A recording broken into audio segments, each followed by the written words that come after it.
So as the first step, I'm priming with Dermalogica Hydro Blur Primer, which is one of my favourite primers because I find it helps to keep makeup on really well, but it also helps to really refine the appearance of pores and get rid of any imperfections too.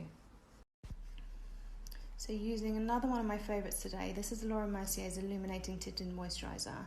It gives such a gorgeous glow to skin as a foundation. It's kind of medium coverage, but it just has a really beautiful glowy texture. So foundation is on and looking gorgeous, and now I'm going to use two different types of concealer. One is this Bobbi Brown Instant Full Cover Concealer, and the other one is Estee Lauder's Perfectionist Serum and Concealer. So I'm going to move on to eyes now, and then we're going to go back to skin to perfect the skin after I finish the eyes. And what I'm using now is the Laura Mercier Caviar Sticks, which are kind of like a chunky eyeshadow stick. And this colour is almost like a soft, and then just going back over the top of that with a brush, just so that you get a really even coverage on the lid, and that will stop it from creasing and moving around underneath our eyeshadow. So the next step now is just going to be to give some definition to the eyes. So I'm taking kind of a soft black kohl pencil, and I'm just sketching out the socket line and also along the lash line, and then I'm going to blend this. I've blended that pencil out, put a little bit under the eyes also, and it sort of looks like the same effect that you'd get from an eyeshadow, but it just gives more intensity, and then when I put an eyeshadow on top of this, it gives the eyeshadow something to stick to. So around the kind of outer corners of the socket and under the eye, I'm just going to use this very soft peachy colour.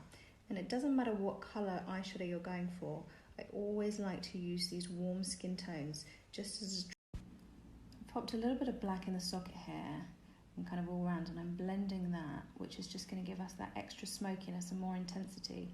You've got to be quite light-handed with this because it's going on top of those pencils. It's really going to. So what I like to do when I'm creating a really smoky eye is pop a little bit of that dark shadow in the inner corners of the eye also, because I just think that keeps the shape looking really modern. I'm so excited to use this beautiful Pat McGrath palette, so shimmery and so much pigment, and I'm going to use this kind of gorgeous slate grey tone here and just press this in the centre of the lid. This is really going to bring our smoky eye to life, kind of having this shimmery multi-dimensional tone in the centre of the lid. So pretty. I mean, who doesn't want a bit of shimmer on New Year's Eve? So next step is liquid liner, and I'm using one of my favourites now. It's just Delilah gel liner, which I find really easy to use, and I get asked all the time on kind of tips for the perfect liquid liner for individual. So curling lashes now, using my most favourite lash colours, and then I'm going to pop some individual lashes on. So most of the time I do prefer to use individual lashes rather than a full strip lash, because you can really create more of a bespoke look for the eye, and they're just so much more comfortable to wear. So I've popped a layer of short lashes all the way along the lash line, and now I'm just kind of dotting some medium length lashes in between, and that's going to give us more of a feathery look. And this one is Clarins Supra Volume Mascara, which I love because it doesn't transfer under the eyes when you're wearing it. So popping some mascara on now, and using mascara after you've put the individuals on sort of helps you to stick your lashes to the individuals, which keeps them looking natural.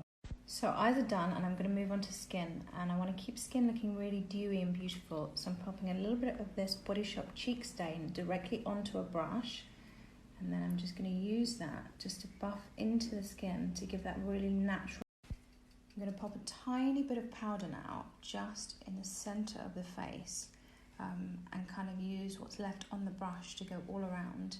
And this is just going to give us a base so that when I put bronzer and contour on top, it doesn't go patchy. Now, popping on some bronzer now, starting under the cheekbones, also going top of the forehead, bridge of the nose, and it just helps to tie everything in and just make you look a little bit more healthy and alive. Now to share some of my highlighting secrets. I always like to go in when I'm highlighting first with a creamy product, because this just...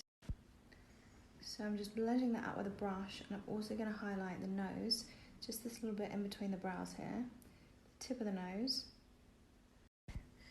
So I've popped a powder highlight on top of that cream, which is really going to help to make cheekbones pop.